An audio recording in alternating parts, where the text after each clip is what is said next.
Hello, and welcome to R for Psychology. I'm Dr. Andy Hales at the University of Mississippi, and in this video, we're going to be looking at how to read data into R.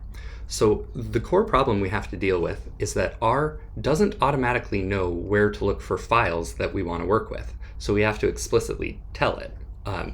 However, after I present the problem here, I'll give you a solution that works extremely well in 99% of cases, so I'll recommend that going forward.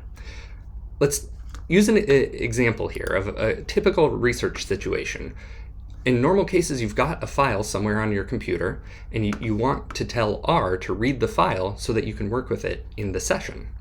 And in our hypothetical example, say we have a research project about Skittles. We did a survey asking people to estimate the number of Skittles.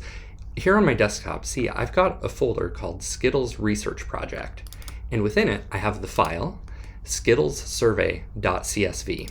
This is our data file, and we can see it's just an ordinary spreadsheet with survey responses.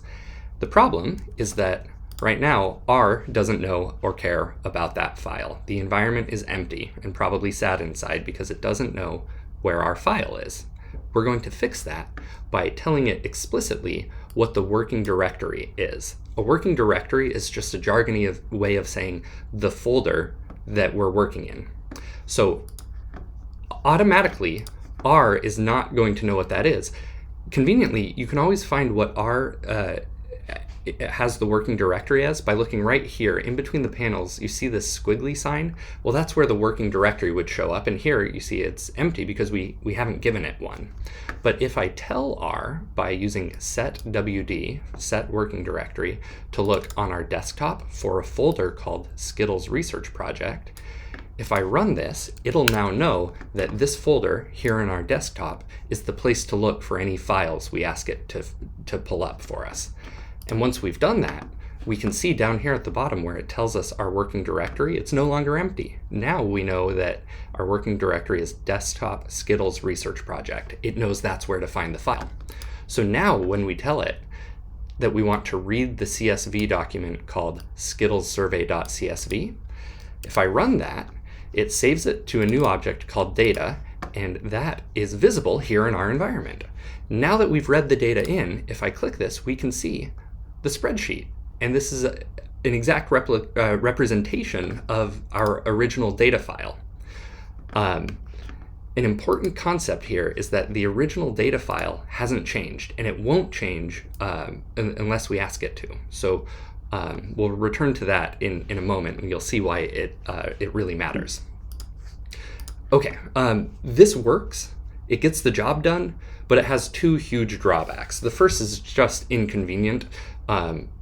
This is an overly simplified example where the file path is obvious and very short, but in real life, you've got files and folders and subfiles, and you mistype any of those and the whole thing doesn't work. It's a real hassle. But the bigger problem with this is that it's not reproducible. So you may have the file saved as a folder on your desktop called Skittles Research Project, but I don't necessarily have that file and folder, and your collaborators don't have the exact file and folder names that you have. For that matter, your future self won't have the same pathway. You might change the location of the files, you might rename your folders, and if you do that, this code will break. And that's really inconvenient, so we need a way around it. There are solutions. None of them are super easy to use. RStudio has a concept called projects. There are some packages that deal with it, but none of those are easy. So here's the solution I'm going to strongly recommend. We're going to take advantage of a feature of RStudio that automatically sets the working directory, but only if we open R by selecting an R script that lives in the folder with the data file you're working with. That's the way it's done. If that didn't make sense, don't worry, let's look at an example. I'm going to close out of R completely and start a brand new fresh session. Now there's two ways to do this. I could come down here to my application and double click it directly, but if I open R that way, it won't know the working directory, and then I'll have to go through that really inconvenient step. Instead, if I go into my folder, Skittles Research Project, and if I initiate R by double clicking an R script that already lives in that folder, R is going to automatically assume that this is our working directory, and then we're good to go. So if you look down here where R tells you the working directory, desktop, Skittles Research Project, just like we want. And so now, if I just read in regular old read.csv, as long as I've typed skittlessurvey.csv correctly, then this will read our data frictionless. That's the best way to do it. That's what I recommend you do with your own work. Now that we've got the data read in here, let's take a closer look at this idea that what happens in R stays in R.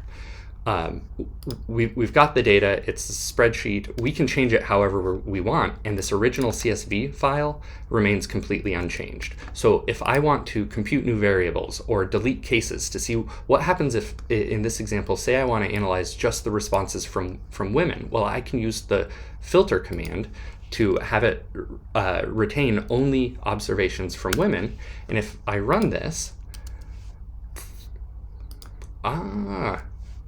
interesting. Recall from earlier, in order for functions to work, you have to load the package. So I have to run library, and then when I run it, it'll use the filter command from the dplyr library to get rid of any cases where gender isn't equal to woman. When I do that, we've gone from 48 or 49 to just 40 observations. Now, that doesn't mean we've changed the original data file. Happily, we haven't, which is good, because we don't want to go deleting data. We just want to work in our session with a subset of the data without deleting data. You would almost never want to delete data. That's crazy. But what happens in R stays in R, so our data is safe and sound. Now, that's how you set a working directory and read in a data file. Going forward in this series of videos, I have made the code available to you so that it'll work on your computer. So if you go to the description, you'll find a link to an OSF page that will let you download the script. And so for every one of these videos, you can download the script and use it as a template.